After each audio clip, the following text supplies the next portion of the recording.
بتبدأ الحكاية بشركة ألبابيل، ودي شركة بتصنع الروبوتات. وده جاك صاحب الشركة، وكان معاه شريكه أندرو. وجاك كان عامل مؤتمر عشان اخترع اختراع صديق للأطفال، والاختراع ده بيكون روبوت طبعا، وبيختار بنوتة صغيرة عشان تستلم الروبوت، وبمجرد ما بتحط ايديها عليه بينقل كل المعلومات اللي تخصها وبيعرف عنها كل حاجة. والروبوت ده بيقدر يتشكل لأشكال كتير، وفي نفس الوقت بتبدأ الشركة تخرج الروبوتات للناس كلها، وكده كل الأطفال بقى عندهم صديق روبوت. ومن ناحية تانية ده بارني، وبيكون من عيلة فقيرة وما كانش عنده روبوت زي باقي الأطفال في مدينته. وبارني وهو رايح المدرسة عدى من قدام شركة الروبوت، واتمنى في يوم من الأيام يبقى عنده روبوت زي باقي الولاد. وده توم الولد الشرير في المدرسة، وطبعا بيضايق كل أصحابه. ودي سافانا اللي كل حياتها على السوشيال ميديا، وفي الوقت ده بيكون كل الروبوتات بتلعب في المدرسة، فبارني بيتخض وبيقع منه كل حاجة في الشنطة. فسافانا بتشوف الحاجات اللي في الشنطة وبتعرف ان النهاردة عيد ميلاده. وبعد شوية بدأت الفسحة، وكل الأطفال كانوا مع الروبوتات بتاعتهم، إنما بارني بيكون وحيد. فمامته بتجيله المدرسة وبتحاول تواسيه، وبتعرف كل الولاد إن النهاردة عيد ميلاده. فالولاد برضه ما سكتوش ورخموا عليه. ولما بارني رجع البيت كان زعلان جدا من اللي حصل في المدرسة، وبيلاقي باباه ملخوم في شغله. وباباه سأله يومك كان عامل ازاي، فبارني قال له اليوم كان كويس. وفي نفس الوقت بتناديله جدته وبتكون محضره له مفاجأة، وهي طاقية من الصوف. فبيقول له باباه عندي ليك هدية أنا كمان. فبيتمنى بارني إن الهدية تطلع روبوت، بس بيلاقي هدية باباه شاكوش للصخور. وبعدها بتحضر له جدته حفلة عشان عيد ميلاده، وبتسأله فين اصحابك، فبيكذب عليها وبيقول لها يمكن ما شافوش الدعوة. فبيسمع بارني صوت بره الباب، فبيلاقي هدية وبيفرح قوي بيها، وكان مفكرها روبوت. ولما بيفتح الهدية بيلاقيها صخرة، وبيلاقي اصحابه في المدرسة هم اللي عاملين فيه كده وبيضحكوا عليه. فبيدخل بارني البيت وهو زعلان، وبابا برضه كان زعلان عليه. فبيقرر الأب والجدة إن هم يروحوا يشتروا له روبوت، بس لما بيوصلوا للشركة بيلاقوها قفلت، وبيطلبوا من البنت اللي شغالة إن هي تديهم روبوت، بس هي بترفض إنها تديهم حاجة. وفي نفس الوقت بابا بيلاقي روبوتات راجعة المخزن، فبيضطر إنه يسرق واحد منهم. وتاني يوم بارني لما بيصحى بيلاقي الروبوت جنبه، فبيفرح بيه جدا، وبعدها حط ايده عليه عشان يفتح، بس الروبوت ما فتحش وكان غالبا بايظ. ولما عرف يفتحه بارني لقى ان الروبوت مش شغال، وبعدها عرف يشغله بس الروبوت ما كانش مظبوط. فبارني لبس وراح مدرسته كالعادة، وخد معاه الروبوت بتاعه، بس الروبوت بتاعه ما كانش متبرمج صح، فما كانش بيتصرف طبيعي وبيفصل منه في الطريق. فبارني خده وحطه على الشاحن في البيت، وبيقول له لازم تعرف عني كل حاجة. وبعدها رجع المدرسة تاني، وبارني بيعرف أصحابه إن بقى عنده روبوت زيهم. فطبعا أصحابه اتريقوا عليه كالعادة. ولما خلص المدرسة ورجع البيت لقى أوضته متبهدلة على الآخر. ولما بينزل تحت بيلاقي إن جدته بتلعب مع الروبوت، فسأل الروبوت وقال له ايه اللي بهدل اوضتي كده. فالروبوت قال له انه كان بيعرف كل حاجه عنه. فبيتعصب بارني وبيقول له الصاحب مش بيبهدل حاجات صاحبه كده. وبرضه بارني بيقول لجدته ان الروبوت ده مش طبيعي، فجدته قالت له اقفله وشغله تاني وهو هيرجع تاني ويتصلح. فبارني بيقول لها لا، ده لازم يرجع الشركه عشان يتبرمج. فجدته قالت له لو عملت كده باباك هيزعل مننا. فبرضه بارني عمل اللي في دماغه وكان خارج وهو زعلان، وقال له انا هرجعك الشركه تاني. فالروبوت بيطلع يجري منه وراح للمكان اللي فيه الاولاد الرخمين، فريتشي بيمسكه. فبارني بيطلب منه ان هو يرجعه تاني، فريتشي بيقول له عشان ارجع لك الروبوت لازم ترقص الاول معاه. فبارني رفض، بس الروبوت فعلا بدأ يرقص. فبيتعصب ريتشي وبيضرب الروبوت، بس فجأة الروبوت بيرد له الضربة. فكل الولاد استغربوا عشان الروبوتات مش مصممة ان هي تضرب الاطفال. فبيفضل ريتشي والروبوت يضربوا في بعض لحد ما بيشيلوا ريتشي وبيرميه، وبعدها الروبوت بيتكسر. بس بيرجع الروبوت يجمع نفسه وبيقوم يجري وراهم عشان يضربهم تاني. فكل الولاد كانوا خايفين منه، بس الروبوت بتاع ريتش كان بيسجل كل اللي بيحصل. فبارني بيطلب من الروبوت بتاعه ان هو يبطل ضرب فيهم، وبعدها بارني خده وجريوا من المكان. وبارني بيكون فرحان جدا ان هو ضرب الاطفال اللي بيضايقوه، وبيقول للروبوت انت ازاي ضربتهم وانت اصلا مش مبرمج انك تضرب الاطفال. وبارني فعلا بدأ يحب الروبوت ده، بس بعدها الشرطة وصلت له وخدوا منه الروبوت وبيرجعوه على الشركة تاني. والظابط بيقول لهم ان الروبوت ده خطر جدا، بس كان كل ما بيحاولوا يربطوه كان بيهرب منهم، وبيطلب منهم الظابط ان هم يكسروه. فبارني وقتها كان زعلان عشان ده كان هدية عيد ميلاده، وبيروح بارني عشان ينقذه. والعلماء حطوه على الجهاز عشان يكسروه، وبارني بيلحقه وبينقذه، بس الحراس شافوه وبدأوا يجروا وراه،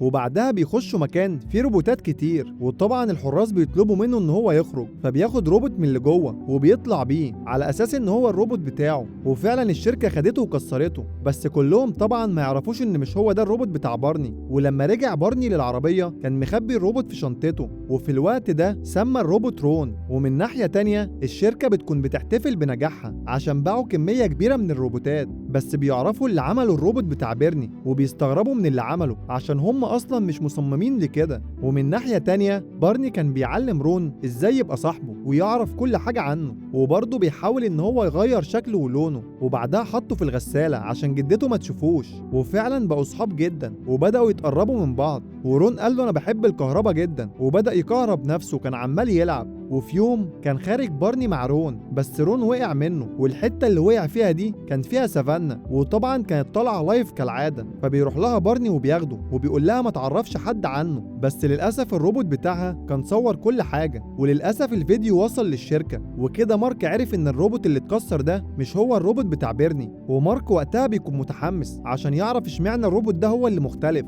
وكل الشركه خرجت عشان تدور عليه، فبارني بسرعه خباه عشان ما يلاقوهوش. بس للاسف رون برضه خرج وكان بيحاول يجمع اصحاب لبارني، ولما بارني عرف ان هو هرب بيجري بسرعه عشان يدور عليه، ولقاه في المدرسه وطلب منه انه يستخبى بسرعه. وفي الوقت ده جه استاذ ونده على بارني وقال له ان المدير عايزه، وفعلا بارني راح عشان يكلم المدير. ومن ناحيه تانية رون ما سكتش وبدا يلعب مع الروبوتات التانية، وقعدوا يكونوا اشكال كتير، والروبوتات شالت سافانا وبعدين رمتها على الارض تاني، والفيديو ده بينتشر في كل حته، وسافانا طبعا بتزعل من اللي عملوا فيها الروبوتات. وبنرجع تاني للشركه، وبتكون طبعا الشركه مقلوبه من الفيديو اللي اتصور ده، ومارك بيعمل برمجه لكل الروبوتات وبيرجعهم تاني زي الاول. ومن ناحيه تانية كان مدير المدرسه طرد بارني، وطبعا بارني بيتعصب على رون عشان كان شايف ان هو السبب انه يطرد، ورون وبارني كانوا زعلانين من بعض وكل واحد فيهم مشي من طريق. فاندرو شريك مارك بيستغل الموقف عشان بيكون عايز ياخد الشركه من مارك،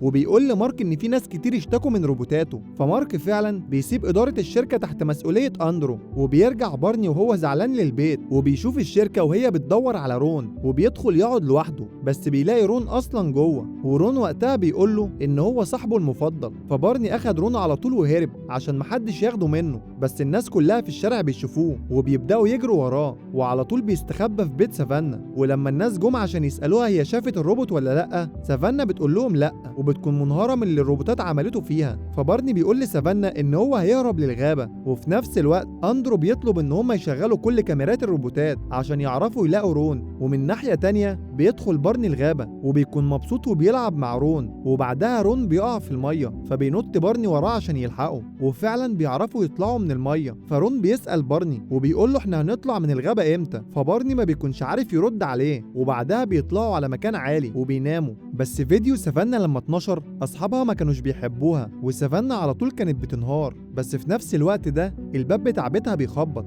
ولما بتفتح الباب بتلاقي عيلة بارني وبيسألوها شافت بارني ولا لا، فبتخبي عليهم وبتقول لهم لا، وبابا كان زعلان جدا ان ابنه سابه ومشي. ومن ناحية تانية بارني لقى عنكبوت في الغابة، ورون كان عمال يبص له ومستغرب، وبترجع سافانا الريتش وبتقول له ان بارني هربان في الغابة بسببهم، وبتقول له برضه ان بارني هتلاقيه دلوقتي تايه في الغابة واكيد متبهدل على الاخر عشان الجو كان وحش وبيمطر. ومن ناحية تانية رون كان بيقول لبارني ان هما يرجعوا، بس بارني كان رافض عشان عارف ان هو لو رجع هياخدوا رون ويكسروه، وبيولعوا نار وبيفضلوا مع بعض طول الليل. بس بطارية رون كانت قربت تفضى، وفي نفس الوقت ده بتعرف الشركة ان هما في الغابة، وبيجري مارك وبيركب الطيارة عشان يروح يدور عليهم. نرجع لبارني كان شايل رون وبيدور على اي مصدر للطاقة عشان يشحنه، وبعدها بيشوف ضوء احمر وبيعرف ان هما الروبوتات وجايين عشان يدوروا عليهم، فبياخده وبيحاول يهرب منهم لحد ما بيقع وبيغمى عليه. وكل اللي حصل ده صورته كاميرات الروبوتات، واندرو طبعا كان شايف كل حاجة، بس خبى شاشة الكاميرات وقال لهم نكمل تدوير بكرة عشان طبعا ما يخليهمش يلاقوا رون ويفضل هو رئيس الشركة.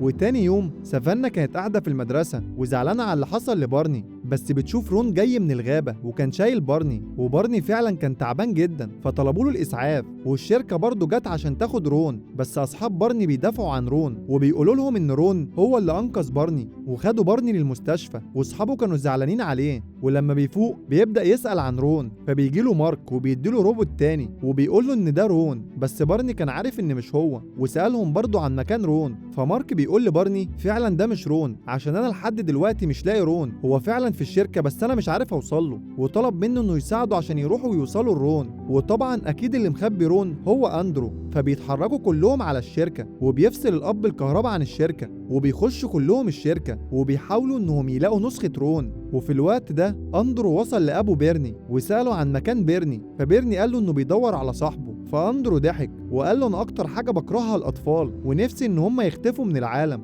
وطبعا الكاميرات كلها كانت بتصور. وبعدها بيأمر اندرو انه يفصل الكهرباء عن كل الروبوتات عشان ما يعرفش يلاقي صاحبه. ولما بارني وصل للمكان فعلا الكهرباء كلها كانت فصلت، بس بيلاقي بارني ضوء وبيروح ليه بسرعه، وبيطلع فعلا رون، وبيشغل بارني الروبوت وبيفرح جدا ان هو لقاه تاني. فبارني بيقول لهم لازم نهرب من هنا. فرون شاف في الكاميرات ان اصحابه كلهم زعلانين عشان مالهمش اصحاب، فرون كان عايز ينقل النسخه بتاعته لكل الروبوتات. واول ما بيعمل كده بارني بيلاقي رون بيختفي، فبيوقف النقل بسرعه وبيزعل ان هو هيخسره، وبيقول له ما تكملش ويلا نمشي. بس رون بيرفض وبيقول له احنا لازم ننقذ الباقيين. فبيوافق بارني وبينقل النسخه لكل الروبوتات. وبعدها بيخرج بارني من الشركة وبياخد عيلته معاه. ومن ناحية تانية اندرو كان لسه بيحاول ان هو ياخد الشركة، بس مارك بيبعت له الفيديو اللي كان بيقول فيه ان هو بيكره الاطفال، فبيضطر ان اندرو يمشي عشان مارك ما يفتحوش. وبيرجع مارك تاني مدير الشركة. وبكده بيكون بارني نجح ان هو يغير كل الروبوت، مع انه دلوقتي ما بقاش عنده روبوت، بس دلوقتي كل الروبوتات بقت بتحبه عشان كلهم نسخة من رون. واخيرا بارني بقى عنده اصحاب كتير جدا. وخلص الفيلم لحد هنا. لو عجبك ما تنساش الاشتراك ومتابعة كل جديد.